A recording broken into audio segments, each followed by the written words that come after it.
Hello guys, কেমন আছো সবাই? আশা করি তোমরা খুব ভালো আছো। আমি খুব ভালো আছি। আমার এই চ্যানেলে আপনাদের সবাইকে স্বাগত। আর আজকে ব্লগটা একদম রিয়েলিটি ব্লগ, মানেই তো রিয়েলিটি পেশ করা, তাই না? যে আজকে কি করছি বা পশু কি করছি, কি করলাম। তো আজকে সানডে ছিল, সানডের জন্য মা আজকে বানিয়েছে পোলাও, স্যালাড, পাঁপড় এবং মাংস। তো আমি দোকানে বসেছিলাম, বসে থাকতে থাকতে তারপর চলে গেলাম ঘরে, দেখি কী করছে মা। তো দেখি প্রায় চিকেন অর্ধেক হয়েই এসেছে। তো মাকে বললাম, মা আমি কিন্তু স্নান করে খেতে বসে যাবো, প্লিজ তুই খাওয়াটা বেড়ে দিও।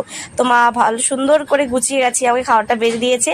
আমি কিন্তু ভিডিও একদম এডিট করি না, সাজা গোজা তো একদমই করি না, মানে বাস্তব যেটা আমি সেটাই সবার সামনে তুলে ধরি। তো তোমাদের যদি ভালো লাগে অবশ্যই আমার চ্যানেলটা কিন্তু লাইক, কমেন্ট, শেয়ার, সাবস্ক্রাইব একদম করে দিও। আর আজকের রেসিপিটা আমার খুব পছন্দর, আমারও খুব পছন্দর। আর এমনিতেও গরম, কিন্তু কখন ভালো তো খাওয়া হচ্ছে না, তার জন্য আজকে মাকে বললাম কিছুটা বানিয়েও ভালো কিছু। তো যাই হোক, আজকে মাকেও থ্যাংক ইউ, তার সাথে